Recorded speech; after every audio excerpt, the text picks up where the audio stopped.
Hello there, GCSEers, and today what we're going to look at is what happened to Jesus and why this is important for Christians. Now last week, or last video, you looked at who was Jesus and why was he important, and today we're going to look at really what happened to him. Now we get the idea of what actually happened to Jesus, or Christians get the idea about what actually happened to Jesus from the Gospels. And they actually tell us very little of his life as a whole. Only two of the Gospels, Matthew and Luke, mention his birth, his actual earthly birth. One, John's Gospel, talks about his pre-existence, him existing before the person of Jesus and actually being the Word at creation, and we've looked at that in previous videos. So the idea of Jesus being around before and after, actually, most Christians believe in, is only mentioned really in one of the Gospels. But today we're really going to worry about his earthly life, so what actually happened to him when he was on earth. Now there's only really one story of Jesus as a young boy, and then when he was 12, and his parents lost him in a temple, and then Mary and Joseph go back to Jerusalem, where the temple is, and they couldn't find him, and eventually they find him in the temple, and he's talking to the elders in the temple, and he describes the temple as his father's house, and says to Mary and Joseph, why would you find me anywhere other than my father's house? And that again leads us to this idea of Jesus being the Son of God that we looked at last week. Now, all of the Gospels really focus on Jesus' ministry from the age of 30 onwards. It lasts for about 3 years. And during this time, he performs many miracles, but it starts with the baptism, as we looked at last video. The baptism in the Jordan. And here's a map of the Jordan, and you can see where the Jordan is. And this is mostly where Jesus spends his ministry, in a place called Galilee. And he speaks to people, he talks to them about what it's like, what the kingdom of heaven's like. And we're going to look at that maybe in some future videos. He tells parables and stories. And he performs lots of miracles, and we've looked at those as well, like the feeding of the 5,000, or the raising of Lazarus, and all those kind of other things. Those are the miracles that Jesus performs, that quite famously that people know the stories of. And finally, he comes to Jerusalem, and much of the Gospels is actually presented in this final week that Jesus has in Jerusalem and what happens to him. So most of each, as I said, focus on this ministry in Jerusalem, this final week. And it seems that Jesus is initially seen as the Messiah who's going to save Israel and bring about the demise of the Romans and other people who were actually in the country at the time. But the Jewish religious leaders, as the week goes on, begin to worry about him. So he comes in as this, people singing Hosanna and palms everywhere, and it's celebrated today by Christians all over the world as Palm Sunday. But as I say, as the week goes on, the religious leaders start to worry about him, especially when he begins to show his anger at things happening. And he starts to show, one of the most famous stories that happens is where he goes into the temple and he has a go at the moneylenders, the people who lent money in the temple, because in the temple you weren't allowed to use the Roman coins, you had to use Jewish coins. So what they would do is they would trade those. And Jesus says, how dare you make money out of religion? How dare you make money out of my Father's house? And he turns the tables of the money lenders over, as you can see from these pictures here, famous pictures, that Jesus actually shows his anger. And they arrange to arrest him, and eventually they worry because he's still quite popular, but one of Jesus' own followers betrays him in the Garden of Gethsemane. And one night when they're in the Garden of Gethsemane, Judas, who's arranged to betray him, one of his closest 12 followers, and also he betrays him with a kiss. Now, the Jewish leaders seem to be afraid of Jesus' influence on the people.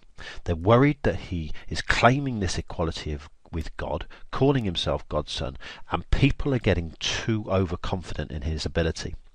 However, there is another reason why people believe that Jesus actually was betrayed and things like that, and that's because for many Christians, Jesus had to die.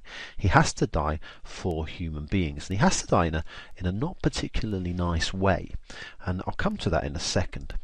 Now, Jesus, as I think you may know, was quickly tried and sentenced to death. He was sentenced to death and handed over to the Romans. He had to be killed by the Romans because the Jewish leaders weren't allowed to do that kind of thing. It had to be the Roman leaders at the time who crucified him, as they feared the angry mob. In 1 week he went from being this king, this person who would come into Jerusalem and be amazing, to having the death penalty. Now, crucifixion works a bit like hanging, but it's a bit longer. You asphyxiate, you cannot breathe. But it's not over this short period of time that hanging is.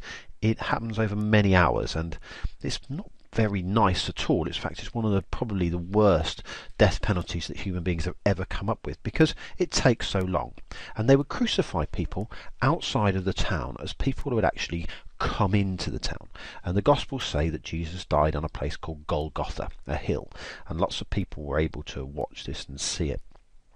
And also he died with two others beside him, two criminals. The Gospel of Luke goes into this story. Jesus has a conversation with them, actually forgives one of the criminals on the cross.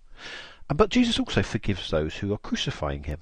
And one of the key quotes that you're going to learn here for Christians is about this, that Jesus actually says on the cross, "Father, forgive them, for they do not know what they are doing, for they know not what they do." It's quite a famous quote that Jesus says. For Christianity, however, the most important belief is that after Jesus dies on this Friday, on this Good Friday, he rises from the dead 3 days later. The resurrection is the most important event that happens with Jesus. Jesus defeats death. And for some, this is why he had to die. To defeat death, to come back, someone had to obey God completely. Adam, as we remember, the first person, disobeyed God. He ate the apple. And the key thing is for Christians is that Jesus obeyed God completely. And because of this, because he accepted such a horrible death, Christians believe that all humans can therefore go to heaven. That God says that that now, because a human being has died and completely obeyed God in that horrific death, then human beings are able to go to heaven, where they were not able to go before. Now, the Gospels of Mark and Luke then have Jesus ascending into heaven after 40 days. So his earthly body then ascends into heaven. So Jesus, there's no grave, there's no place where he actually is, because he didn't die, and he died an earthly death, but was able to rise again in some form of heavenly body, because Jesus is able to do things like go into rooms that are locked and things like that. So it's maybe not an earthly body, the one like we have now, but it's like this divine body, like a body that is able to be in heaven. So, ladies and gentlemen, three major important events: the life of Jesus, where he has his teachings, he teaches people to be nice to each other and all that kind of things; his crucifixion, where he horrifically dies after being tried and sentenced to death; and finally then, most importantly, Jesus' resurrection, where he rises from the dead, he defeats death so people can go to heaven, and ascends into heaven 40 days later.